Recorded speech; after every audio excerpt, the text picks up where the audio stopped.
کھلا ہوا ہے؟ اچھا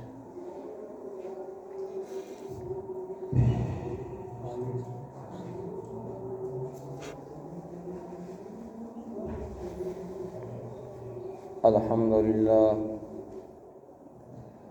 للہ نحمده ونستعینه ونستغفره ونؤمن به ونتوکل علیہ فنعوذ باللہ من شرور انفسنا ومن سیئات اعمالنا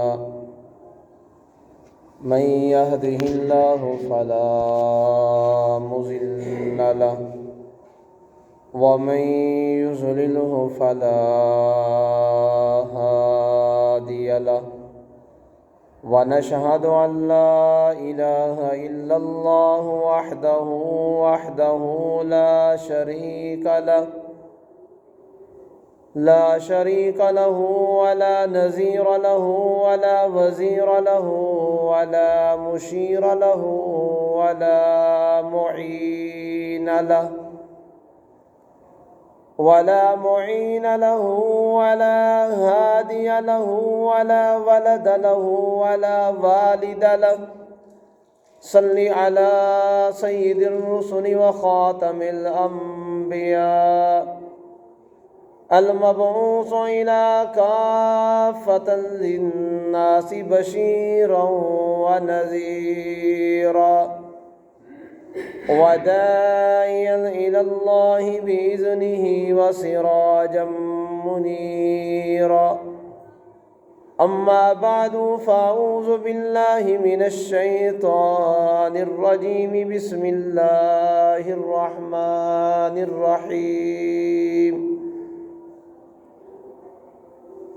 الذين آمنوا وهاجروا وجاهدوا في سبيل الله بأموالهم وأنفسهم أعظم درجة عند الله وأولئك هم الفائزون وقال النبي صلى الله تعالى عليه وسلم الجهاد ماض إلى يوم القيامة أو كما قال النبي صلى الله تعالى عليه وسلم۔ راہ حق میں جب ہم کفن بردوش نکلے ہیں، راہ حق میں جب ہم کفن بردوش نکلے ہیں، قضا کے خوف سے اب ہم پلٹ جائیں یہ ہو نہیں سکتا۔ راہ حق میں جب ہم کفن بردوش نکلے ہیں، قضا کے خوف سے اب ہم پلٹ جائیں یہ ہو نہیں سکتا۔ مقرر وقت ہے مرنے کا، پھر مرنے سے ڈرنا کیا، بھلا ہم اہل حق مرنے سے ڈر جائیں یہ ہو نہیں سکتا۔ میرے عزیز واجب الاحترام قابل صد احترام و تکریم بزرگان دین و حاضرین مجلس و علاقہ کے غیور مسلمان نوجوان ساتھیوں، بھائیوں، دوستوں، بزرگوں، آج جمعۃ الوداع ماہ رمضان المبارک کا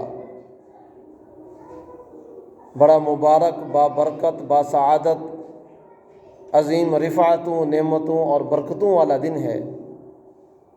اس خلاق عالم کا احسان ہے کہ اللہ تعالیٰ نے یہ جمعۃ الوداع ہمیں نصیب فرمایا۔ خلاق عالم سے دعا ہے کہ اللہ رب العزت اس کی برکتیں اور رحمتیں اور نعمتیں ہم سب مسلمانوں پہ نازل فرمائیں۔ میرے بھائیو، دوستو، بزرگوں، ماہ رمضان المبارک کے اندر مختلف قسم کے واقعات اسلامی لحاظ سے رونما ہوئے۔ ان میں ایک 17 رمضان المبارک کو اسلام اور کفر کی پہلی جنگ، اسلام اور اسلام دشمن کا آمنا سامنا، ایک طرف پیغمبر اور پیغمبر کے چاہنے والے اصحاب، دوسری طرف پیغمبر کے مخالف ابو جہل اور اس کی نسل، پہلی اسلام کی جنگ جس میں آمنا سامنا ہوا 17 رمضان المبارک کا دن تھا۔ سابقہ دور جب مکی دور تھا، اہل مکہ نے، اہل قریش نے، مشرکین نے ابتدا سے لے کر مکہ سے ہجرت کرتے وقت تک ان لوگوں نے اپنے تن من دھن کا ان لوگوں نے زور لگایا،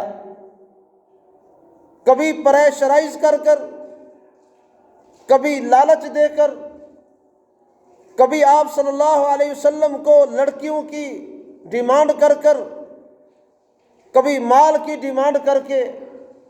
جب انہوں نے دیکھا کہ یہ محمد صلی اللہ تعالی علیہ وسلم یہ وہ ہستی ہیں، ان کی ہر ڈیمانڈ کو میرے آقا نے ٹھکرا دیا، حضور اقدس صلی اللہ علیہ وسلم نے فرمایا کہ کلمہ توحید اس کے ساتھ کسی قسم کا کوئی کمپرومائز نہیں چلے گا۔ اللہ وحدہ لا شریک ہے، ان کا کوئی ساتھی اور ساجی نہیں، وہ اکیلے ہیں، یکتا ہیں۔ تو آپ صلی اللہ تعالی علیہ وسلم کو اس کلمے کے بدلے میں مکہ کے رہنے والے مشرکین نے مختلف قسم کے انہوں نے اپنے انداز کے اندر آزمائشیں دیں، انہوں نے اپنا زور لگایا۔ حضور اقدس صلی اللہ تعالی علیہ وسلم ثابت قدم رہے، آپ صلی اللہ علیہ وسلم اپنے منزل مقصود کی طرف رواں دواں تھے۔ آندھیاں آئیں، طوفان آئے، زلزلے آئے، دشمن کے دکھ سہے، اپنوں کے ظلم کو سہا، سب کچھ برداشت کیا، لیکن حضور اقدس صلی اللہ علیہ وسلم دین اسلام اس کے مطابق چلتے رہے، اور اسلام کی نشر و اشاعت، اسلام کی تبلیغ، اس کو ہر ہر گھر پر، ہر ہر دروازے پر آپ صلی اللہ علیہ وسلم نے پہنچایا۔ جب مکی دور ختم ہوا، ظلم و ستم، ان لوگوں نے اپنے سارے ہتھ کنڈے استعمال کیے، بالآخر امر الہی سے جب مکہ مکرمہ کو چھوڑا گیا، مدینہ منورہ آ گئے، تو ایک دن فرمایا کہ ابو سفیان یہ اپنے قافلے کو لے کر ملک شام سے تجارت کا مال لے کر یہ واپس مکہ کی طرف جا رہا تھا کہ حضور اقدس صلی اللہ تعالی علیہ وسلم کو اطلاع ملی کہ ابو سفیان حضرت امیر معاویہ رضی اللہ تعالیٰ عنہ کے والد محترم ہیں۔ حضرت ابو سفیان رضی اللہ تعالیٰ عنہ ابھی انہیں رضی اللہ تعالیٰ عنہ کا لقب نہیں ملا تھا، حالت کفر میں تھے، کافروں کی فرمایا کہ ان کی وکالت کرتے ہوئے ان کا سامان، تجارت کا سامان لے کر مکہ کی طرف جا رہے تھے۔ آپ صلی اللہ علیہ وسلم کو اطلاع ملی کہ ابو سفیان سامان لے کر اس کا قافلہ قریب سے گزرے گا، تو حضور اقدس صلی اللہ تعالی علیہ وسلم انہوں نے کچھ لوگوں کو بھیجا، کہا کہ ان کا پتہ کریں کہ کس وقت یہاں سے گزریں گے تاکہ ہم ان کے اوپر حملہ کریں۔ اور یہ اسلام کے اندر جو جنگ ہے، جو جہاد ہے، یہ دو قسم کا ہے، ایک جہاد فرض عین ہے، ایک جہاد فرض کفایہ ہے۔ جہاد فرض کفایہ یہ ہے کہ آپ مسلمان اگر خود کسی پر چڑھائی کرتے ہیں، مسلمان خود کسی پہ حملہ کر دیں، اس وقت علاقے میں سے کچھ لوگ اگر جہاد کے لیے چلے جائیں اس وقت جہاد فرض کفایہ ہوتا ہے، اور اگر کوئی کافر مسلمانوں پہ حملہ کر دے اس وقت تمام امہ مسلمہ کا دفاع کرنا، تمام امت مسلمہ کا اپنے بھائیوں کا تحفظ کرنا ان پہ اس وقت جہاد فرض عین ہو جاتا ہے۔ تو یہاں حضور اقدس صلی اللہ علیہ وسلم نے خود پیش قدمی کی، اور جب پیش قدمی ہوئی تو آپ صلی اللہ تعالیٰ علیہ وسلم اور آپ کے اصحاب، ان کی تعداد 313 تھی، اور جب ابو جہل کو پتہ چلا کہ ہمارے قافلے کے اوپر مسلمان حضور اقدس صلی اللہ علیہ وسلم اور آپ کے اصحاب وہ حملہ کرنے لگے ہیں، ابو جہل اس نے بھی مکہ کے مشرکین، مکہ کے سرخیل ان کو اکٹھا کیا، اور وہ وہاں سے جہاد کی غرض کے لیے مسلمان اور ان کی آپس میں جو لڑائی ہوئی، اب وہاں مشرکین اس نظریے کے ساتھ، ان کا مقصد یہ تھا کہ ہم مضبوط لوگ ہیں، ان کا مقصد یہ تھا کہ ہمارے پاس طاقت ہے، ہمارے پاس تعداد ہے، ان کا مقصد یہ تھا کہ ہمارے پاس قوت ہے۔ انہوں نے مشرکین مکہ نے انہوں نے اپنی فوج بھی تیار کی، ادھر حضور اقدس صلی اللہ تعالیٰ علیہ وسلم، آپ کے اصحاب، انہوں نے بھی تیاری مکمل کر لی۔ یہ پہلا میدان سجنے جا رہا ہے اسلام کا، غزوہ بدر کے نام سے۔ حضور اقدس صلی اللہ تعالیٰ علیہ وسلم انہوں نے یہاں سے تیاری کی، ادھر سے ابو جہل، عتبہ، شیبہ، یہ سارے مشرکین کے سرخیل وہ بھی وہاں سے آ پہنچے۔ المختصر غزوہ بدر کے مقام پر جب پہنچنے کے بعد مسلمانوں کی تعداد 313 ہے، اور دشمن کی تعداد، مشرکین کی تعداد 1000 کے قریب ہے، بعض نے 940 بھی کہا ہے، 960 بھی ہے، بہرحال 1000 کے قریب دشمن، مسلمان 313۔ اور اس کے علاوہ مسلمانوں کے پاس صرف 2 گھوڑے تھے، اور مشرکین کے پاس 100 گھوڑے۔ مسلمانوں کے پاس صرف 70 اونٹ اور مشرکین کے پاس 170 اونٹ تھے۔ موازنہ دیکھیے، ان کے اسلحہ کی تعداد بھی زیادہ ہے، ان کی نفری جو فوج کی ہے وہ بھی زیادہ ہے، مسلمانوں کی نفری بھی کم ہے۔ لیکن اللہ تعالیٰ نے اس وقت دنیا والوں کو بتایا کہ دنیا والوں، تعداد پر کامیابی منحصر نہیں ہوتی، تعداد کے اوپر جنگ فتح نہیں ہوتی، ہمیشہ جنگ فتح للہیت، تقوی، پرہیزگاری، تعلق من اللہ، اس کے ساتھ جنگ کا تعلق خاص ہے۔ تو آپ صلی اللہ علیہ وسلم کے صحابہ کرام 313 جوان 1000 کے مقابلے میں کھڑے ہو گئے۔ اسلحہ بھی کم ہے، نفری بھی کم ہے، تعداد بھی کم ہے، سواریاں بھی کم ہیں۔ اور جب میدان بدر پہ پہنچے، بدر کے میدان میں 2 قسم کے وہاں جگہ تھی۔ ایک جگہ بڑی سخت جگہ تھی جہاں مٹی جمی ہوئی تھی، اور ایک جگہ ایسی تھی جہاں ریتلی جگہ تھی کہ وہاں ریت ہی ریت تھی۔ ابو جہل آ گیا، اس نے اپنے مکہ کے رہنے والے مشرکین کے لیے، ابو جہل نے جو سخت جگہ تھی، جو مضبوط جگہ تھی، وہاں اس نے اس کا چناؤ کیا۔ ابو جہل اس جگہ پر آیا جہاں بڑی مضبوط جگہ، اکثر آپ احباب نے دیکھا ہوگا، اگر سخت جگہ پہ جب آدمی چلتا ہے اس کے پاؤں مضبوط ہوتے ہیں، اگر ریتلی جگہ پہ آدمی چلتا ہے تو پاؤں کی پاور ختم ہو جاتی ہے، طاقت لگتی ہے، زور لگتا ہے۔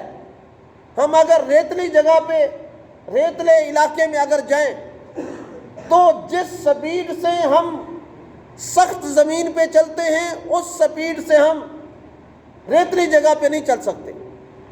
تو ابو جہل نے اس جگہ کا انتخاب کیا جو جگہ بڑی مضبوط تھی، جو زمین سخت تھی، اس جگہ اس نے اپنے سارے اس کی فوج کے لوگ، اس نے اس جگہ کا انتخاب کیا۔ حضور اقدس صلی اللہ علیہ وسلم انہوں نے ریتلی جگہ جو آمنے سامنے ہوئی، اس جگہ کا انتخاب آپ صلی اللہ علیہ وسلم کے اصحاب کے لیے کیا۔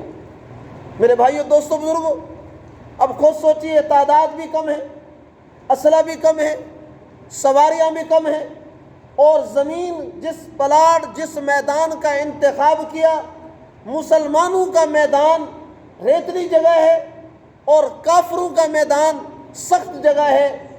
ظاہراً جو عام نظر آ رہا تھا، اس لحاظ سے مسلمانوں کو ظاہراً شکست نظر آ رہی تھی، کیونکہ مسلمان ظاہراً ہر لحاظ سے کمزور نظر آ رہے تھے، جگہ کے حساب سے بھی، تعداد کے حساب سے بھی، سواریوں کے حساب سے بھی۔ میرے بھائیو، دوستو، بزرگوں، حضور اقدس صلی اللہ تعالیٰ علیہ وسلم، آپ صلی اللہ تعالیٰ علیہ وسلم نے وہاں ایک خیمہ لگایا اس میدان کے قریب۔ حضور اقدس صلی اللہ تعالیٰ علیہ وسلم ساری رات اس خیمے میں رہے۔ پیغمبر اسلام، خاتم النبیین، حضور اقدس صلی اللہ علیہ وسلم اس خیمے میں اللہ کے سامنے عبادت کرتے رہے، سجدے کی حالت میں آپ صلی اللہ علیہ وسلم پڑے رہے۔ آپ صلی اللہ علیہ وسلم اللہ کے سامنے سر بسجود ہوئے، اور حضور اقدس صلی اللہ تعالیٰ علیہ وسلم نے وہاں دعا کی، اللہم ان تہلک ھذہ العصابہ، اے اللہ کریم، اگر آج یہ جماعت اگر ختم ہوگی، اے اللہ کریم، آج اگر میرے صحابہ اگر آج ختم ہو گئے، لا تعبدوا فی الارض، فرمایا کہ اس وقت زمین میں کوئی عبادت کرنے والا نہیں ہوگا۔ حضور اقدس صلی اللہ علیہ وسلم نے اپنے صحابہ کے لیے اللہ سے دعا کی، اے اللہ کریم، یہ میرے اصحاب جو گنتی کے تھوڑے ہیں، 313 ہیں، دشمن زیادہ ہے، اے اللہ کریم، میری یہی جمع پونجی ہے، اے پیارے اللہ، میں نے مکہ کی زندگی جو گزاری ہے، مکہ کی زندگی کے اندر سارے مکہ کی محنت، مکہ کی پونجی، مکہ کا نچوڑ، میرے پاس یہ 313 صحابہ ہیں، اے پیارے اللہ، اگر یہ صحابہ بھی چلے گئے، لا تعبدوا فی الارض، تو اس سرزمین پر پھر اے اللہ تیری عبادت کرنے والا کوئی نہیں ہوگا۔ پیغمبر اسلام نے اپنے اصحاب کے لیے یہ دعا کی۔ آپ صلی اللہ تعالیٰ علیہ وسلم اپنے لیے بھی تو کہہ سکتے تھے، اللہ کریم میری حفاظت فرما۔ اللہ سے آپ صلی اللہ تعالیٰ علیہ وسلم نے اپنے اصحاب کے لیے دعا فرمائی۔ آپ صلی اللہ علیہ وسلم کو اپنے صحابہ کرام سے کتنا پیار اور محبت اور الفت تھی، جس بنیاد پر آپ صلی اللہ علیہ وسلم نے اللہ کے سامنے دعا کی۔ تہجد کا وقت تھا، دشمن ایک جگہ پر ہے، آپ کے اصحاب ایک جگہ پر ہیں، ریتلی جگہ پر۔ تہجد کے وقت جب صبح کا وقت ہوا، اللہ تعالیٰ نے پہلی رحمت اتاری، آسمان سے پہلی نصرت آئی، آسمان سے بارش کا نزول ہوا۔ جب بارش آئی، اس وقت جہاں ابو جہل اور اس کے کارندے مشرکین جس جگہ پہ کھڑے ہوئے تھے، جس ابو جہل کو گھمنڈ تھا کہ میں بڑی مضبوط جگہ پر ہوں، بڑی سخت جگہ پر ہوں، جب بارش آئی تو آپ نے دیکھا ہوگا، جب بارش آئے، جو جگہ سخت ہوتی ہے، جو زمین مضبوط ہوتی ہے، وہاں فرمایا کہ وہ جگہ کے اوپر ایسی جگہ بن جاتی ہے جہاں ٹھہرنا مشکل ہو جاتا ہے، آدمی سلپ ہو جاتا ہے، جس کو اپنی زبان میں کہتے ہیں کہ کیچڑ بن گیا۔ تو ابو جہل کی زمین جو تھی وہاں کیچڑ بن گیا، اور جو جگہ مسلمانوں کی تھی، جو ریتلی جگہ، جب بارش آئی، آپ نے دیکھا ہوگا جب ریتلی جگہ پہ بارش آئے تو ریت جم جاتی ہے، وہ ریت پہ رہنے والے بڑے مضبوط ہو جاتے ہیں۔ آپ صلی اللہ تعالیٰ علیہ وسلم کے اصحاب، پہلی اللہ کی مدد آئی، آسمان سے بارش اتری۔ جب آسمان سے بارش آئی، مسلمانوں کی جو جگہ تھی، جو میدان تھا، وہ بڑا مضبوط ہو گیا۔ اب آمنے سامنے اب دشمن ہے، اب دشمن جب آمنے سامنے ہے، حضور اقدس صلی اللہ تعالیٰ علیہ وسلم، حضور نے فرمایا صحابہ آپ جنگ کے لیے تیار ہو، قربان جائیں آپ کے اصحاب پہ۔ انہوں نے تعداد نہیں دیکھی، انہوں نے کچھ نہیں دیکھا۔ انہوں نے فرمایا، حضرت سعد کہتے ہیں حضور آپ ہمیں حکم کریں ہم سمندروں میں چھلانگیں لگا دیں گے۔ آقا آپ اشارہ کریں، ہمیں تعداد سے کوئی غرض نہیں، دشمن زیادہ ہے یا کم ہے ہمیں اس سے کوئی غرض نہیں، اسلحہ کم ہے یا زیادہ ہے ہمیں اس سے کوئی غرض نہیں، جگہ کیسی ہے ہمیں تو صرف اتنا پتہ ہے، ہم نے پیغمبر کا کلمہ پڑھا ہے، ہم نے نبی کا کلمہ پڑھا ہے، ہمیں تو اتنا پتہ ہے، ہم اسلام کے نام پر جان دینا بھی جانتے ہیں، اسلام کے نام پر جان لینا بھی جانتے ہیں۔ اے حضور اقدس صلی اللہ علیہ وسلم آپ ہمیں حکم فرمائیں۔ صبح کا وقت ہوا، آپ صلی اللہ تعالیٰ علیہ وسلم جب آپ صلی اللہ علیہ وسلم نے وہاں چندہ کیا، فرمایا کہ غزوہ بدر کرنا ہے، آپ ہمیں کچھ نہ کچھ مالی معاونت کریں۔ یہاں تک حدیث میں آتا ہے کہ ایک عورت فرمایا کہ وہ اپنے سر کے بال کاٹ کر آپ صلی اللہ علیہ وسلم کے سامنے لے کر آئی۔ فرمایا حضور یہ سر کے بال ہیں، حضور صلی اللہ علیہ وسلم یہ میرے سر کے بال ہیں، آپ سر کے بالوں سے ایک رسہ بنائیں، رسہ بنا کر آپ وہی رسہ اپنی سواری کی نکیل بنا لیں، وہ بھی جہاد میں کام آئے گا۔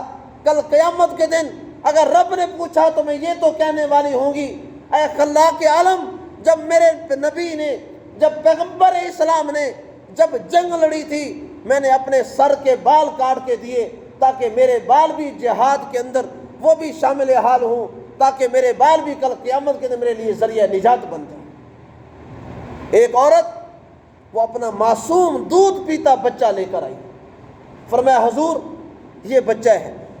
اے حضور جب دشمن آپ پہ حملہ کرنا چاہے، جب دشمن آپ کے اوپر تلوار چلائے، حضور آپ اپنی جان کا خیال کرنا، آپ میرے بیٹے کو فرمایا آگے کر دینا، میرا بیٹا تو کٹ جائے لیکن حضور آپ کو آنچ نہ آئے۔ یہ میرے نبی کے صحابہ کرام مرد جن، خود سوچئے جن مردوں کا اتنا ایمان مضبوط ہو اور جن عورتوں کا اتنا ایمان مضبوط ہو، عورت ظاہراً کمزور ہوا کرتی ہے، عورت ظاہراً دنیا کے معاملات کے اندر مرد کی نسبت عورت کمزور ہوتی ہے، ڈر جاتی ہے، گھبرا جاتی ہے، لیکن قربان جائیں پیغمبر کے اصحاب کی ان ازواج پر، ان صحابیات پہ، وہ کیسی مضبوط عورتیں ہوں گی جن کا ایمان اتنا مضبوط، جو معصوم دودھ پیتے بچے لے کر پیغمبر اسلام کے چندے میں آ کر دیے۔ فرمایا حضور اپنی جان کا خیال کرنا، ہماری اولاد کٹتی ہے تو کٹ جائے۔ میرے بھائیو دوستو بزرگوں، حضور اقدس صلی اللہ تعالیٰ علیہ وسلم فرمایا کہ وہاں جب دشمن آمنے سامنے ہے، اس وقت حضور اقدس صلی اللہ تعالیٰ علیہ وسلم وہاں اس طرح سے فرمایا کہ ایسا آمنا سامنا ہوا دشمن سے، تو حضور اقدس صلی اللہ تعالیٰ علیہ وسلم نے پہلے ایک ایک آدمی کر کے بھیجا، ایک آدمی ہماری طرف سے، ایک آدمی ان کی طرف سے۔ جب آپس میں مقابلہ ہوا اس کے بعد لڑائی شروع ہو گئی۔ میرے بھائیوں دوستوں بزرگوں، پھر ایسی لڑائی ہوئی، ایسی یادگار لڑائی جس کے اندر فرمایا آپ صلی اللہ تعالیٰ علیہ وسلم کے اصحاب کہتے ہیں ہمیں 13 سال گزر گئے تھے ان مکہ کے رہنے والے مشرکین کے تانے سہتے ہوئے۔ کبھی مکہ میں رہتے یہ لوگ کبھی مال کا تانا دیتے، یہ لوگ کبھی برادری کا تانا دیتے، یہ لوگ کہتے مسلمانوں تم کیا کر سکو گے، پیغمبر کے دیوانوں تم کیا کر سکو گے، آپ کے پاس تو تعداد کم ہے، آپ مالی لحاظ سے کمزور ہو، ہم مکہ کے رہنے والوں کے پاس عہدے ہیں، ہم مکہ کے سردار ہیں، ہمارے پاس طاقت ہے، ہمارے پاس معیشت ہے، ہمارے پاس سارا کچھ ہے، مسلمانوں تمہارے پاس کچھ نہیں۔ لیکن جب پیغمبر اسلام جیسا آدمی سپہ سالار ہو، جب میرے نبی جیسا آدمی امیر ہو، جب پیغمبر جیسا انسان جو فوج کا سردار ہو، پھر وہ جنگ کیسے فتح نہیں ہوگی۔ آپ صلی اللہ علیہ وسلم نے جب اپنے اصحاب کو تیار کیا، میرے بھائیوں دوستوں بزرگوں، اس وقت فرمایا حضرت مقداد بن اسود رضی اللہ تعالیٰ عنہ، انہوں نے فرمایا حضور ہم وہ لوگ نہیں ہیں جو کہ بنی اسرائیل جیسے ہوں۔ جب بنی اسرائیل جب مشکل وقت آیا، اس قوم نے کہا اپنے پیغمبر کو، اے نبی تم جانو تمہارا رب جانے، ہم جا رہے ہیں۔ جب موسیٰ علیہ السلام کی قوم جب بھی مشکل وقت آیا وہ قوم بھاگ جاتی تھی، وہ کہتے تھے ہم نہیں ہیں لڑائی کرنے والے۔ لیکن حضور کے صحابہ مقداد بن اسود کہتے ہیں، فرمایا حضور ہم بنی اسرائیل نہیں ہیں، ہم مسلمان ہیں، ہم نے آپ کا کلمہ پڑھا ہے، آقا جسم کے ٹکڑے ہو جائیں، آقا سب کچھ چلا جائے، آقا ہمیں نہ آپ پہ آنچ آنے دیں گے نہ آپ کے دین پہ آنچ آنے دیں گے۔ وہاں روایت کے اندر آتا ہے ایک صحابی رسول وہاں کھڑے ہیں، اس صحابی رسول کے ساتھ دو صحابی حضرت معوذ حضرت معاذ رضی اللہ تعالی عنہما، ننھے منھے مجاہد، چھوٹے سے بچے۔ اور جب آپ صلی اللہ علیہ وسلم مدینہ منورہ میں آپ صلی اللہ علیہ وسلم اپنے صحابہ کرام کا انتخاب کر رہے تھے کہ جنگ میں کون کون جائے گا، اس وقت یہ معوذ اور معاذ، ایک بھائی معوذ آ گیا، فرمایا حضور آپ مجھے دیکھیں، میں جنگ میں جانا چاہتا ہوں، میری عمر زیادہ ہو گئی ہے۔ روایت میں آتا ہے حضرت معوذ کی عمر بھی کم تھی، معاذ کی عمر بھی کم تھی، ان کا ایک جذبہ تھا جنگ میں جانے کا۔ آج کل ہمارے بچے، ہم نے بچوں کو موبائل یا آج کل کے انٹرنیٹ کی سہولیات دی ہیں، مسلمانوں کی غیرت، مسلمانوں کا جذبہ یہود و نصارہ نے ختم کر دیا ہے۔ ہمیں ان کاموں میں لگا کے، وگرنہ ایک دور تھا مسلمان اپنے بچوں کو مجاہد بنایا کرتے تھے، مسلمان اپنے بچوں کو غیرت مند بنایا کرتے، وہ کشتیاں کھلواتے، اپنے بچوں کی ان کی باڈی، ان کا جسم مضبوط کیا کرتے، تاکہ کوئی ایسا موقع آئے جب دشمن سے لڑائی ہو ہمارے بچے اتنے مضبوط ہوں کہ دشمن سے لڑ سکیں۔ آج یہود و نصارہ نے ہمارے اندر یہ موبائل اور دیگر چیزیں ایسی چھوڑ دیں، ہم اتنے مصروف ہو چکے ہیں، آج ہمارے بچوں میں وہ طاقت اور وہ جہادانہ انداز ہمارے بچوں میں ختم ہو چکا ہے۔ معوذ اور معاذ، آپ صلی اللہ علیہ وسلم نے فرمایا کھڑے ہو جاؤ، سامنے معوذ کھڑے ہوئے۔ روایت میں آتے ہیں حضرت معوذ اپنے ایسے انگلیوں کے بل، جس طرح کوئی آدمی کو اس کی قد جب چیک کیا جاتا ہے، وہ آدمی اپنی ایڑیاں اٹھاتا ہے تاکہ پتہ چلے میرا قد بڑا ہے، اس معوذ نے اپنی ایڑیوں کے بل، اس نے اپنے قد کو بڑا کیا، اونچا کیا۔ آپ صلی اللہ علیہ وسلم مسکرائے، فرمایا معوذ تم اپنے آپ کو اونچا کیوں کر رہے ہو؟ فرمایا حضور میں یہ چاہتا ہوں، حضور میرے دل کی خواہش ہے میں جہاد میں جاؤں۔ حضور نے فرمایا اے معوذ تجھے پتہ ہے جہاد کوئی عام میدان نہیں ہے، دشمن سے لڑائی ہے، وہاں جان جا بھی سکتی ہے، وہاں جسم کٹ بھی سکتا ہے، ایک ایک انگ جسم سے جدا ہو بھی سکتا ہے، وہاں یاد رکھنا آپ کے والدین بھی آپ سے دور ہو سکتے ہیں۔ ایک معصوم بچہ کہتا ہے حضور یہ جان تو اللہ نے ایک مرتبہ دی ہے، یہ جان تو چلی جائے گی، حضور اگر آپ کے کھاتے میں چلی گئی حضور ہمیں اور کیا چاہیے؟ آپ صلی اللہ علیہ وسلم نے فرمایا ٹھیک ہے معوذ آپ بھی آ جاؤ۔ اب دوسرا بھائی معاذ وہ آ گیا، فرمایا حضور میں بھی جانا چاہتا ہوں۔ حضور نے فرمایا تیرا بھائی تو بڑا ہے، آپ اس سے چھوٹے ہو، آپ کیسے جا سکتے ہو؟ اس نے فرمایا حضور اگر ایسی بات ہے تو آپ میری لڑائی میرے بھائی سے کروا لیں، میں اگر اپنے بھائی سے زیادہ مضبوط اور سٹرانگ ہوا تو حضور آپ مجھے جہاد میں بھیج دیں۔ آپ صلی اللہ علیہ وسلم نے فرمایا ٹھیک ہے۔ اب دو بھائی ہیں، آپس میں کشتی ہو رہی ہے، حضرت معوذ حضرت معاذ کی۔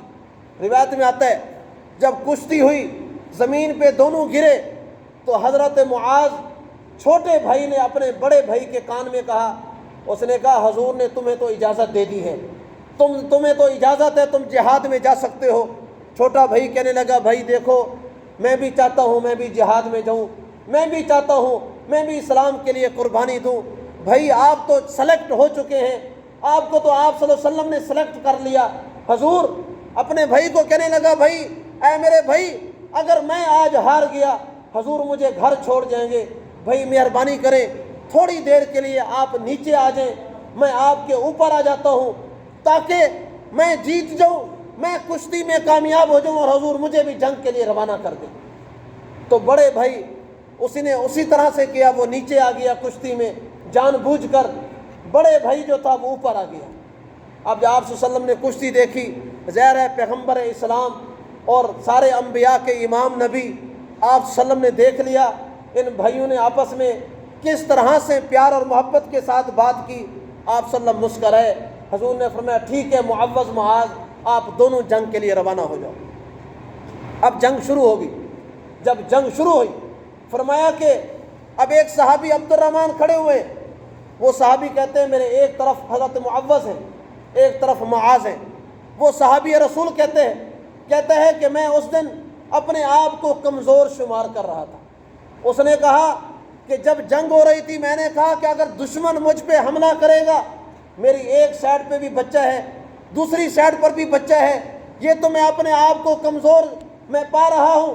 اس نے کہا میں نے دل میں یہ سوچا، ابھی میں سوچ ہی رہا تھا، ایک طرف حضرت معوذ پوچھنے لگے آئے چچا جی آپ یہ بتائیں کہ ابو جہل کون ہے؟ ابو جہل کون ہے جو میرے نبی کے خلاف سازشیں کرتا تھا؟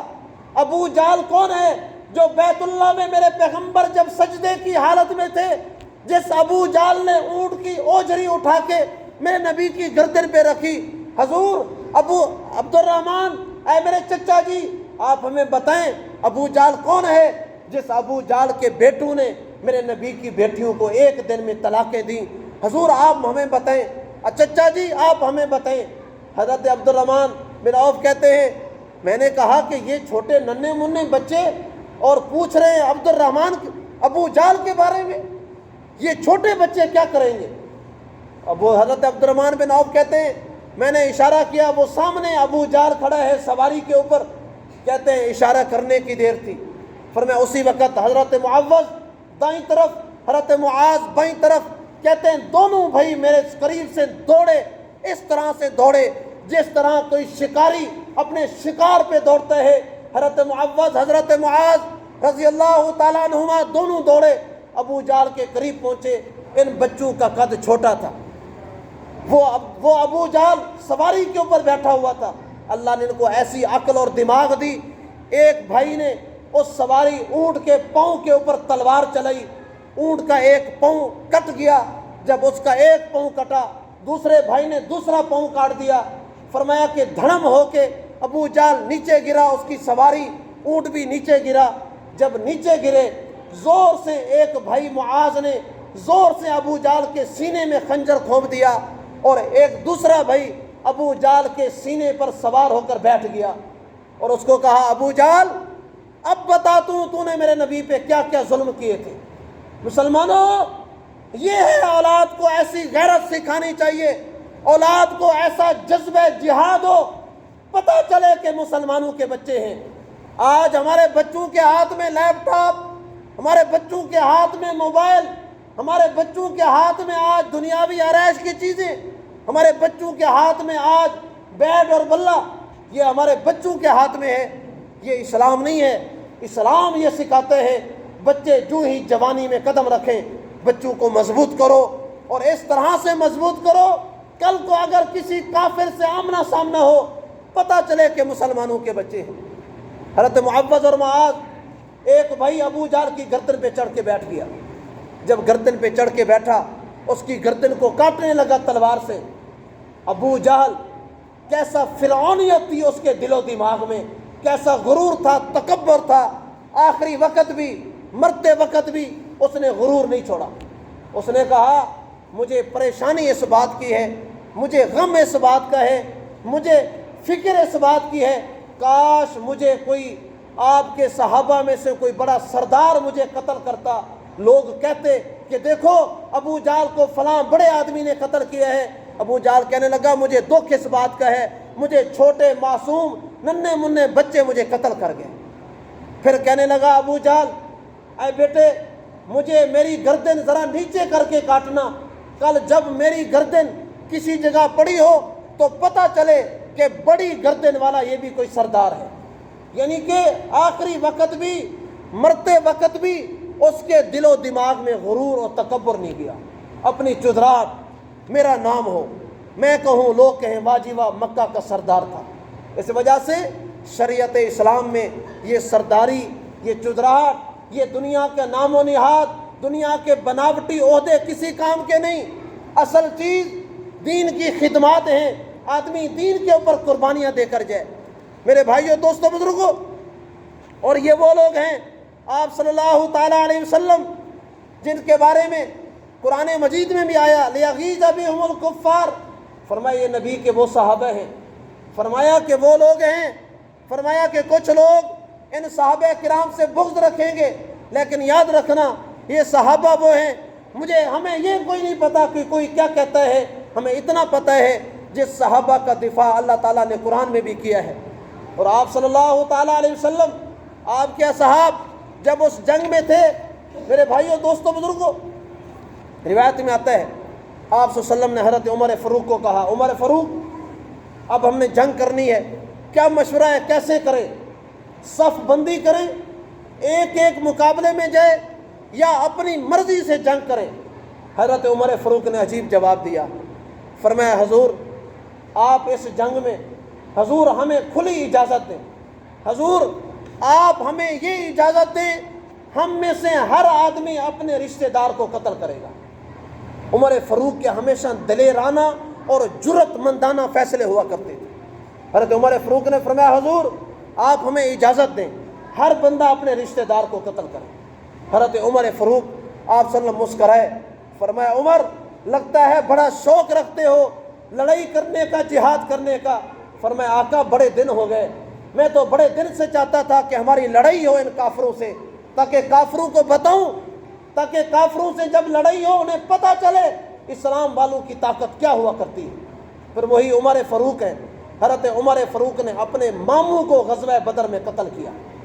پھر اسی طرح سے حضرت ابوبکر صدیق رضی اللہ تعالیٰ عنہ، روایت میں آتا ہے جب جنگ ختم ہوگی، ایک دن حضرت ابوبکر صدیق، ان کے باپ حضرت ابو قحافہ رضی اللہ تعالیٰ عنہ، وہ ابھی مسلمان نہیں ہوئے تھے، حضرت ابوبکر صدیق کے والد محترم غزوہ بدر کے بعد مسلمان ہوئے۔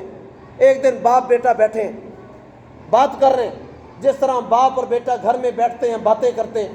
حضرت ابوبکر صدیق کو ان کا والد حضرت ابو قحافہ کہنے لگے، ابو قحافہ نے کہا، اس کے والد نے، ابو بکر تجھے پتہ ہے جب غزوہ بدر کا میدان لگا تھا، اے ابو بکر ایک ایسا موقع بھی آیا تو میری تلوار کے نیچے آ گیا تھا، لیکن میں نے تلوار ہٹا لی، اس وجہ سے میں نے کہا کہ میرا بیٹا ہے، اگر آج قتل ہو گیا میری اولاد ختم ہو جائے گی۔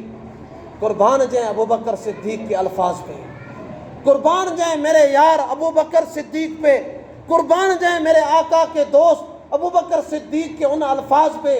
حضرت ابو بکر صدیق نے فرمایا، اے میرے ابا جی یہ آپ کافر تھے، آپ نے دیکھ لیا کہ میرا بیٹا میرے سامنے ہے۔ ابو بکر صدیق نے کہا حضور، ابو بکر صدیق نے کہا ابا جی اگر آپ میری تلوار کے نیچے آ جاتے تو رب محمد کی قسم ہے اے ابا جی میں آپ کی گردن کاٹ دیتا، مجھے اس کی کوئی پرواہ نہیں تھی، جہاں مجھے نبی سے پیار اور محبت ہے، آپ جیسے ہزاروں باپ آ جائیں وہ سب کو میں نبی کے قدموں پہ قربان کر دوں گا۔ یہ ہے اسلام کی طاقت۔ حضرت ابوبکر صدیق نے کہا ابا اگر آپ میری تلوار کے نیچے آتے میں آپ کو کاٹ دیتا۔ اسلام آپ صلی اللہ علیہ وسلم کے اصحاب کس طرح سے فرمایا ان لوگوں نے قربانیاں دیں، اور وہ لوگ کس طرح سے فرمایا کہ آمنے سامنے ان لوگوں نے کس طرح سے قربانیاں دیں۔ تو میرے بھائیوں دوستوں بزرگوں، اسی طرح سے روایت کے اندر آتا ہے ایک صحابی حضرت ابو عبادہ بن جراح رضی اللہ تعالیٰ عنہ، فرمایا کہ ایک ایسا وقت بھی آیا، حضرت ابو عبادہ بن جراح یہ وہ صحابی رسول ہیں، اس جنگ میں غزوہ بدر میں ان کا باپ ان کے سامنے آ گیا، آمنے سامنے ہے، باپ کے ہاتھ میں بھی تلوار ہے، بیٹے کے ہاتھ میں بھی تلوار ہے، آمنے سامنے کھڑے ہوئے ہیں۔ جب آمنے سامنے ہوئے حضرت ابو عبادہ صحابی کہتے ہیں ایک منٹ کے لیے میرے ذہن میں بات آئی، کیونکہ ٹائم بھی تھوڑا تھا، باپ کے ہاتھ میں بھی تلوار ہے، بیٹے کے ہاتھ میں بھی تلوار ہے۔ حضرت ابو عبیدہ نے کہا میرے دل میں خیال آیا، ایک طرف باپ ہے، ایک طرف میرے باپ نے خدمت کی، مجھے پالا، میری خدمت کی، بچپن آیا، لڑکپن آیا، جوانی آئی، مجھے جوان ہو کے میرے باپ نے کھڑا کیا۔ دوسری طرف خیال آیا میرے نبی کی عزت کا مسئلہ ہے، پیغمبر کے اسلام کا مسئلہ ہے، پیغمبر کی ناموس کا مسئلہ ہے، پیغمبر کے دین کا مسئلہ ہے۔ حضرت ابو عبیدہ بن جراح کہتے ہیں، حضرت ابو عبیدہ بن جراح وہ کہتے ہیں کہ اب ٹائم بھی تھوڑا تھا، 1 منٹ میں نے فیصلہ کرنا تھا کہ آیا باپ کو قتل کروں یا میں پیغمبر کا ساتھ دوں، یا پیغمبر کا ساتھ دوں یا باپ کو چھوڑ دوں۔ تو فرمایا گیا، جب یہ بات ہوئی، حضرت ابو عبیدہ کہتے ہیں میں نے فیصلہ کیا باپ چل جاتا ہے تو چلا جائے، میں پیغمبر کے دین پہ آنچ نہیں آنے دوں گا۔ ابو عبیدہ بن جراح صحابی نے اپنے ہاتھ سے اپنے باپ کی گردن کو کاٹا۔ میرے بھائیوں، یہ الفاظ منبر رسول پہ کہنا آسان ہے، سننا آسان ہے۔ جو بیٹا اپنے باپ کی گردن پہ تلوار چلائے، باپ کی گردن پہ، اس وجہ سے وہ باپ میرے نبی کا دشمن تھا اور بیٹا نبی کا صحابی رسول تھا، اس نے باپ کو قتل کیا، اس وجہ سے وہ میرے نبی کا دشمن تھا۔ ان صحابہ کرام نے دین کے لیے قربانیاں دی ہیں۔ ان صحابہ کرام نے کیسا کیسا وقت آیا۔ ایک صحابی حضرت مصعب بن عمیر رضی اللہ تعالیٰ عنہ، ان کے بارے میں آتا ہے اس جنگ میں ان کا بھائی سامنے آ گیا، ان کا بھائی سامنے آیا حضرت مصعب بن عمیر کا۔ اب مصعب بن عمیر کہتے ہیں 1 منٹ کے لیے میرے بھی دل میں خیال آیا، میں نے کہا یہ وہ میرا بھائی ہے، جب ہم چھوٹے چھوٹے بچے ہوا کرتے تھے، اکٹھے کھیلا کرتے، ہم اکٹھے فرمایا کھایا کرتے، اکٹھے پیا کرتے، اکٹھے باپ اور ماں کے ساتھ پیار و محبت کیا کرتے تھے۔ دونوں بھائی اب غزوہ بدر میں آمنے سامنے ہیں، ایک طرف ایک صحابی مسلمان ہو کر سامنے ہے، دوسرا بھائی کافر ہو کے سامنے ہے۔ حضرت مصعب بن عمیر کہتے ہیں، وہ صحابی کہتے ہیں اس وقت میں نے کہا اب مجھے یہاں رشتہ کوئی عزیز نہیں، اب مجھے صرف اتنا پتہ ہے میں نے پیغمبر اسلام کے ناموس، ان کا تحفظ، ان کے اسلام کے میں نے خیال کرنا ہے۔ حضرت مصعب بن عمیر نے اپنے بھائی کی گردن اڑائی۔ تو میرے بھائیوں، دوستو، بزرگوں، یہ اسلام کی پہلی جنگ کی غزوہ بدر، مختلف قسم کے واقعات ہیں۔ تو بہرحال اب یہی ہے کہ یہ درس ہمیں اس بات کا درس دیتا ہے پیغمبر اسلام کا یہ جہاد، یہ پہلی جنگ مسلمانوں کی، اور آپ صلی اللہ تعالیٰ علیہ وسلم مکی دور جو گزرا ہے، فرمایا 13 سالہ مکی دور ہے۔ 13 سال میں میرے نبی صلی اللہ علیہ وسلم نے تبلیغ کی، دعوت دی، لوگوں کو دین کے بارے میں بتایا، اور 10 سال مدینہ منورہ میں رہے۔ آپ صلی اللہ علیہ وسلم نے پہلی جنگ غزوہ بدر لڑی۔ میرے نبی صلی اللہ علیہ وسلم نے 27 جنگیں لڑی ہیں، 27 جنگ میرے نبی نے لڑی ہے، کوئی عام 1-2 نہیں۔ آج جو لوگ جہاد کو دہشت گردی کہتے ہیں، وہ مجاہدین کو برا نہیں کہہ رہے، وہ میرے نبی صلی اللہ علیہ وسلم کی عزت پہ انگلی اٹھا رہے ہیں، کیونکہ میرے نبی نے خود جہاد کیا ہے، اور حضور نے فرمایا ہے ان کافروں کا علاج ہے تو صرف جہاد میں ہے۔ یہ کافر کوئی اور بات سمجھنے والے نہیں ہیں۔ آج یہ یہود و نصارہ جو فلسطین پہ ظلم کر رہے ہیں، ان کا صرف ایک علاج ہے، وہ صرف الجہاد۔ حضور نے فرمایا الجہاد ماضٍ الی یوم القیامہ، جہاد قیامت تک باقی رہے گا۔ اب تو جہاد ہر مسلمان پہ فرض ہو چکا ہے، کیونکہ ایک شرعی مسئلہ ہے۔ جب کوئی کافر مسلمانوں پہ حملہ کر دے، اس وقت اپنے مسلمانوں کی جان، مال، عزت، آبرو کا تحفظ کرنا ہر مسلمان پہ فرض ہے اور لازم ہے۔ تو میرے بھائیوں، دوستو، بزرگوں، آپ صلی اللہ علیہ وسلم نے غزوہ بدر کی جنگ لڑی۔ آپ صلی اللہ علیہ وسلم نے 27 جنگیں لڑیں۔ ایک ایسی جنگ بھی آئی میرے نبی صلی اللہ علیہ وسلم کے دندان مبارک شہید ہوئے۔ ایک ایسی جنگ بھی آئی آپ صلی اللہ علیہ وسلم کے رخسار مبارک میں اس جگہ پر ایک خود کھس گیا لوہے کا، جو کہ کافر نے مارا تھا۔ حضرت فاطمہ رضی اللہ تعالیٰ عنہ نے اپنے دانت مبارک سے اپنے ابا جی کے یہاں رخسار سے اس خود کو کھینچا تھا، خون کا فوارہ باہر نکلا۔ میرے بھائیوں، دوستو، بزرگوں، اگر جس جنگ میں اگر پیغمبر اسلام کا خون نکل آیا ہے تو مسلمانوں کو جہاد کیسے معاف ہو سکتا ہے؟ اس وجہ سے آج یہ فرعون، وقت کا نمرود، وقت کا ابو جال، آج اسرائیل، امریکہ اکٹھے ہو چکے ہیں، آج مسلمانوں پہ ظلم کر رہے ہیں، فلسطین پہ۔ آج یہ درندہ لوگ، ان کو اتنا احساس بھی نہیں ہے، یہ وہ لوگ ہیں، یہ وہ یہود و نصارہ ہیں، یہ وہ لوگ ہیں۔ ایک وقت تھا انہوں نے تنظیمیں بنائیں، یہ جی جانوروں کی تنظیم ہے، یہ انسانوں کی تنظیم ہے، کسی انسان سے زیادتی نہ ہو، یہ حقوق نسواں، یہ عورتوں کی تنظیم ہے، عورتوں کو پورے حق دو۔ حتیٰ کہ یہاں تک انہوں نے کہا کہ جانوروں کو بھی حق دیے جائیں، جانوروں کو بھی حقوق دیے جائیں۔ اب کہاں گئے یہود و نصارہ جو لوگ کہتے تھے کہ بھی جانوروں کو بھی حقوق دو؟ اب جانور تو چھوڑو، فلسطین میں ہمارے مسلمان بھوکے مر رہے ہیں۔ فلسطین میں ان ظالموں نے ہسپتالوں پہ بم برسائے، سکولوں پہ بم برسائے، ان لوگوں نے لوگوں کی رہائش پہ بم برسائے۔ ان ظالم یہود و نصارہ نے غزہ کی بستی کی پوری بستی اجاڑ دی ان ظالموں نے۔ اور فلسطین نہتے مسلمان وہ ہمارے بھائی، یاد رکھو میرے بھائیو، حضور صلی اللہ علیہ وسلم کا فرمان ہے مسلمانوں کی مثال ایک جسم جیسی ہے۔ آقا نے فرمایا مسلمانوں کی مثال ایک جسم جیسی ہے، اگر کسی کے سر میں درد ہو تو پورا جسم بے آرام ہوتا ہے۔ کبھی ایسا ہوا ہے کسی بندے کے سر میں درد ہو اور بندہ کہ چلو بھی اے میرے سر بھائی آپ جاگتے رہو کیونکہ آپ کے تو سر میں درد ہے، اب میں سو رہا ہوں؟ کبھی ایسا ہوا ہے کہ بندے کے سر میں درد ہو اور بندہ سویا رہے، بندے کی انگلی میں درد ہو بندہ سویا رہے؟ کیونکہ پورے جسم کا حصہ ہے۔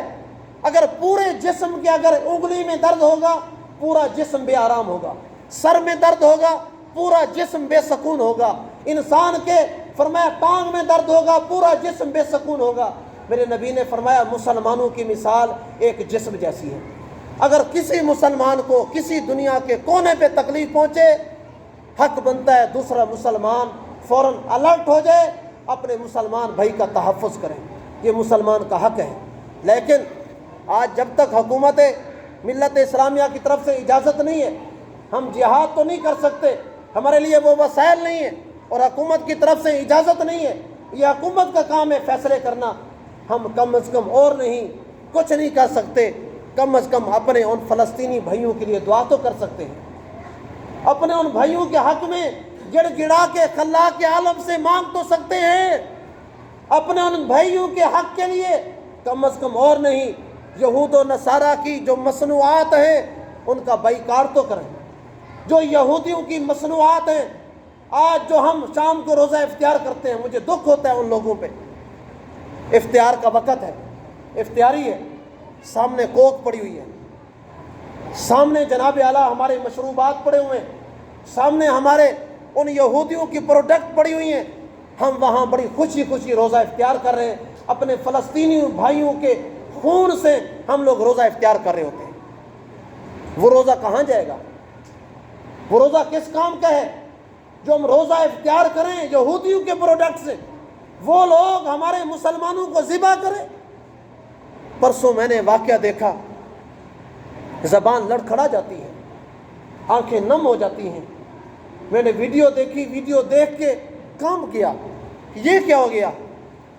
ایک بلڈنگ پہ ان ظالموں نے بم مارا، بلڈنگ کا ملبہ گرا، ایک بھوکا کتا آیا، اس نے میٹیریل کو آگے پیچھے کیا، ایک معصوم بچہ، شہید بچہ، اس کی گردن سے پکڑ کے اٹھا کے وہ کتا لے کر جا رہا ہے کھانے کے لیے۔ مسلمان مر نہیں گیا؟ مسلمان کی غیرت نہیں ختم ہو گئی؟ آج اگر میرے بیٹے کو کوئی کتا گردن سے پکڑ کے کھانے کے، یہ چھوٹا بچہ ہے، اس بچے کی عمر کا وہ بچہ تھا، معصوم بچہ 6-7 سال کے بچے کو کتا پکڑ کے لے کے کھانے کے لیے جا رہا ہے۔ مسلمانوں کہاں گئی تمہاری غیرت؟ کہاں گئے ہمارے تقویٰ پرہیزگاریاں؟ کہاں گئے ہمارے رمضان کے روزے؟ کہاں گئے ہماری تراویح؟ کہاں گئے ہمارے تقویٰ نمازیں؟ جب ہم افطار کا وقت ہو ہمیں اتنا بھی دل میں درد نہیں ہے، ان یہودیوں کی پروڈکٹ ہم گھر میں استعمال کرتے ہیں۔ اگر لیکس صابن ہم گھر میں استعمال نہیں کریں گے تو کیا ہو جائے گا؟ مسلمانوں کا تبت صابن ہے، دوسرے ہیں وہ استعمال کریں۔ کیوں ہم اپنے دلوں میں ان یہودیوں سے نفرت نہیں کرتے؟ آج وہ فلسطین میں ظلم کر رہے ہیں، یاد رکھو ایک ایسا وقت آئے گا اگر آج ان کا ہاتھ نہیں روکا، ان لوگوں کا ہاتھ ہمارے گریبانوں پر بھی پہنچے گا ایک دن، یاد رکھنا۔ اگر آج ہم نے ان کا بائیکاٹ نہیں کیا وہ لوگ اور بڑھیں گے۔ آج انہوں نے بیت المقدس پہ حملہ کرنے کی کوشش کر رہے ہیں، یاد رکھنا اگر مسلمانوں نے دفاع نہیں کیا وہ بیت اللہ کی طرف بھی دوڑیں گے۔ کیا ہم تب بھی خاموش رہیں گے؟ کیا جب بیت اللہ پہ اگر حملہ ہو گیا تب بھی مسلمان خاموش رہے گا؟ کیا بیت اللہ سے ہمارا رشتہ ہے بیت المقدس سے رشتہ نہیں ہے؟ کیا بیت اللہ ہمارا قبلہ ہے؟ بیت المقدس ہمارا قبلہ نہیں ہے؟ یہ وہ بیت المقدس ہے جہاں ہمارے نبی معراج پر گئے، حضور نے بیت المقدس میں امامت کروائی ہے، آپ صلی اللہ علیہ وسلم نے 2 نمازیں اس مسجد میں پڑھی ہیں، اس بیت المقدس میں پڑھی ہیں۔ یہ وہ بیت المقدس ہے جو انبیاء کا مسکن ہے، یہ وہ بیت المقدس ہے جہاں انبیاء رہ چکے ہیں۔ میرے بھائیوں، دوستوں، بزرگوں، بس 2 باتوں کا خاص طور پہ خیال رکھیں، اپنے بھائیوں کے لیے دعاؤں میں یاد رکھیں۔ دوسری بات، مصنوعات جو یہودیوں کی مصنوعات ہیں، ہر جگہ ہماری مسجد کے دروازے پہ سامنے پمفلٹ لگا ہوا ہے، اس پہ لکھا ہوا ہے یہودیوں کی پروڈکٹ کون سی ہیں اور مسلمانوں کی پروڈکٹس کون سی ہیں۔ کیا ہو جائے گا؟ لیکس صابن نہ استعمال کرو، تبت کر لو۔ کوکا کولا استعمال نہ کرو، نیکسٹ کولا دوسری استعمال کر لو۔ ایس کریم ہے، اومور ہے، بالز ہے، استعمال نہ کریں، ہیکو ایس کریم وہ استعمال کرو۔ کیا ہو جائے گا؟ کم از کم قیامت کے دن اگر میرے اللہ نے پوچھ لیا، مسلمانوں آپ نے اپنے بھائیوں کا تحفظ کیوں نہیں کیا؟ چلو یہ تو ہم کہیں گے اللہ کریم ہم مجبور تھے، ہمیں حکومت کی طرف سے اجازت نہیں تھی، چلو یہ تو ہماری مجبوری ٹھیک ہے۔ اگر یہ سوال ہو گیا، چلو وہ تو آپ کی مجبوری تھی، آپ نے یہودیوں کی پروڈکٹس آپ نے ان کو استعمال کیوں کیا؟ کم از کم اور نہیں ان کے مصنوعات کا بائیکاٹ تو کرتے۔ کیا جواب دیں گے؟ ایک دن آنے والا ہے، ہم چلے جائیں گے یہاں سے، بولنے والی زبان بھی بند ہو جائے گی، سننے والے کان بھی بند ہو جائیں گے۔ یہ قبرستان پڑا ہے، جس بندے کا خمیر، جس کی مٹی جس جگہ سے اٹھائی گئی ہے، وہ بندہ وہیں دفن ہو جائے گا۔ قبر میں کون ہوگا؟ اکیلے ہوں گے، ماں باپ نہیں ہوگا، دوست و احباب نہیں ہوں گے، اولاد نہیں ہوگی، کوئی نہیں ہوگا، قبر میں اکیلے ہوں گے۔ اس وقت کون ہوگا؟ آج اگر ہم یہ کام کر گئے، آج اگر ہم مصنوعات کا بائیکاٹ کیا، تو یاد رکھنا مجھے اللہ پہ توکل ہے، اللہ پہ بھروسہ ہے۔ آج اگر مسلمان یہودیوں سے اگر نفرت کر گیا، ان کی مصنوعات سے نفرت کر گیا، تو یاد رکھو مسلمانوں، آپ کی جنت میں جانے کے لیے آپ کی یہ نیکی کافی ہے کہ یہودیوں سے نفرت کر جاؤ۔ انشاءاللہ نفرت کریں گے کہ نہیں کریں گے؟ آج مسجد میں بیٹھ کے اللہ کے گھر میں ہاتھ کھڑا کر کے وعدہ کر کے جائیں، آج کے بعد یہودیوں کی چیزیں استعمال نہیں کریں گے، سب بھائی کریں۔ ہمیں یہودیوں سے ہمارا کوئی رشتہ نہیں، یہودی ہمارے دشمن، یہودی پیغمبر کے دشمن، یہودی قرآن کے دشمن، یہودی مسلمانوں کے دشمن ہیں۔ حضور نے فرمایا یہودی نہ کل تمہارے خیر خواہ تھے، یہودی نہ آج خیر خواہ ہیں، نہ کل خیر خواہ ہوں گے۔ اسی وجہ سے ہٹلر نے اچھا کام کیا، یعنی یہودیوں کو 60 لاکھ یہودیوں کو ہٹلر نے صحیح مارا۔ ہٹلر نے کہا ہٹلر حالانکہ عیسائی تھا، اس ہٹلر عیسائی نے 60 لاکھ یہودیوں کو قتل کیا، کسی کو پانی میں گرم کر کے پانی میں مار دیا، کسی کو کمروں میں بند کر کے دیا، کسی کے جسم کاٹ دیے، اس کے خون جو نکلا اس کا خون نکال کے فصلوں میں بہا دیا، کہا کھاد کے طور پہ فصلوں کو خون لگا دو۔ کیوں کیا؟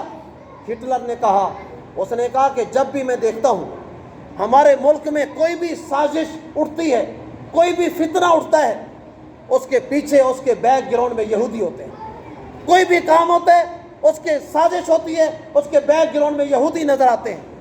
آج آپ کے پاکستان میں بھی کبھی قادیانی آ گئے، قادیانی جب آئے تو قادیانی کو آگے کرنے والے کون ہیں؟ آپ سازش اٹھا کے دیکھیں، یہ یہودی لوگ ہیں۔ انہوں نے کیا کیا؟ مسلمانوں میں قادیانی بھیج دیے، کبھی صحابہ کے دشمن بھیج دیے، کبھی ان لوگوں نے کیا کیا؟ ان لوگوں نے ہمارے مسلمانوں کے دیوبندی، بریلوی، اہل حدیث، جماعت اسلامی آپس میں فرقہ بازی کرا دی۔ وہ کہتا ہے وہ کافر، وہ کہتا ہے وہ کافر۔ انہوں نے ایسے یہودیوں نے کام کیے، مسلمانوں کو آپس میں لڑا دیا، آپس میں ایک دوسرے کے گربان ہم لوگوں نے پکڑ لیے، ہم نے اپنا دشمن پہچانا ہی نہیں۔ ہٹلر نے کہا تھا ہر سازش میں یہ یہودی آپ کو نظر آئیں گے۔ آج مسلمان بیچارہ مسلمان، بے بس مسلمان، آج ہم نے آپس میں ایک دوسرے کے پاؤں کھینچنا شروع کیے، وہاں نماز ہوتی ہے وہاں نہیں ہوتی، ادھر ہوتی ہے ادھر نہیں ہوتی۔ الحمدللہ آپ نے دیکھا ہے، مجھے یہاں 12 سال ہو گئے، اس سٹیج کے اوپر میرے اندر کوئی امتیاز نہیں، یہاں بریلوی بھی بیٹھے ہیں، دیوبندی بھی ہیں، اہل حدیث بھی ہیں، جماعت اسلامی بھی ہیں، سارے میرے بھائی ہیں، ہمارا آپس میں کوئی اختلاف نہیں۔ مسلمانوں اب بھی وقت ہے، اکٹھے ہو جاؤ، اب بھی وقت ہے، ایک پلیٹ فارم پہ آ جاؤ، یہودیوں کی سازش کا حصہ نہ بنو، ایک پلیٹ فارم پہ آ جاؤ۔ انشاءاللہ پھر آپ لوگ دیکھو گے، انشاءاللہ پھر دیکھو گے جب مسلمان متفق ہوگا، مسلمان متحد ہوگا۔ یعنی یہودیوں میں جرأت نہیں ہے، یہودیوں کی تعداد ہی کتنی ہے، دیکھا نہیں افغانستان میں کیا ہوا، 20 سال جنگ لڑی، خلاصہ کیا نکلا؟ ان پختون لوگوں نے ایسی مرمت کی ان لوگوں کی، گاجر مولی کی طرح ان یہودیوں کو کاٹ کاٹ کے رکھا۔ ادھر سے زندہ آئے تھے، ادھر سے اسلحہ لے کر آئے، یہاں سے ان لوگوں نے ان کو لاشیں بھیجی تحفے میں، آ جاؤ، روزانہ 100 ہزار لاشیں جا رہی ہیں، جاؤ لے جاؤ۔ کیا ہوا نتیجہ؟ آخر یہ یہودی امریکہ اسرائیل 20 سال کی جنگ کے بعد وہاں سے بھاگ گیا۔